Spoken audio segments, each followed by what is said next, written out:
ये आदमी जेल से भागने की योजना बना रहा था। उसने एक आईना उठाया और उसे अपनी बाह पर बने टैटू पर प्रतिबिंबित किया। उसने संख्याओं और अक्षरों की एक श्रृंखला देखी और उन्हें तुरंत याद कर लिया। अगले दिन जब वो यार्ड में था तो उसने एक बेंच के नीचे टटोला और जल्द ही उसे वो मिल गया जिसकी उसे तलाश थी। एक बेंच जिस पर सीरियल नंबर लिखा था। वो बेंच पर बैठ गया और एक सिक्के से उसे खोल दिया।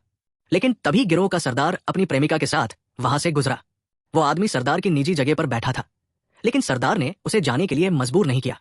इसके बजाय उसने छेड़खानी की और कहा कि अगर वो उसकी जेब पकड़े रहे तो वो उसकी रक्षा करेगा। इससे प्रेमिका को जलन हुई, लेकिन उस आदमी ने सबके सामने मना कर दिया। गिरोह का सरदार गुस्सा हो गया और उसे वहां से चले जाने को कहा। वो आदमी शर्म से आधा निकला हुआ पेंच छोड़कर चला गया। अगले दिन आखिरकार वो पेंच को पूरी तरह से हटाने में कामयाब रहा, लेकिन गिरोह के सरदार ने उसे फिर से देख लिया। उस आदमी के पास उसे सौंपने के अलावा कोई चारा नहीं था। बाद में जब सबका ध्यान भटक गया तो वो पेंच ढूंढने के लिए नेता की कोठरी में घुस गया, लेकिन फिर पकड़ा गया। इस बार उसने हार मान ली और नेता के पहले वाले प्रस्ताव पर सहमत हो गया। लेकिन तभी जेल के मुख्य गिरोह के सरगना ने सब कुछ देख लिया।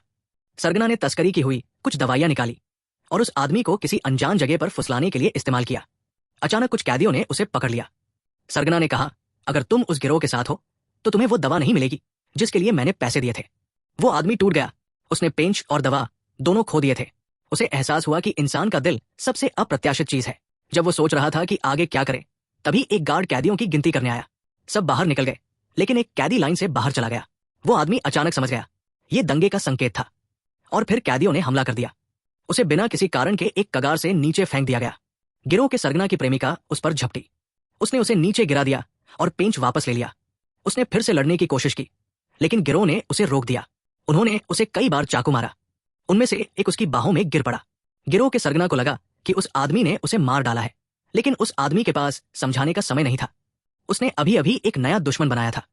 वो जानता था कि वो अब और वहां नहीं रह सकता। सरगना की धमकियों का सामना करते हुए उसे तेजी से आगे बढ़ना पड़ा। उसने जल्दी से पेंच को षटभुज के आकार में ढाला। फिर उसने अपनी आस्तीन ऊपर की और पेंच को टैटू पर दबाया। ये बिल्कुल फिट बैठा। उसने पेंच को शौचालय में डाला और उस छेद से एक छिपा हुआ बोल्ट खोल दिया। वो बिना किसी को पता चले चुपके से अस्पताल में घुस सकता था।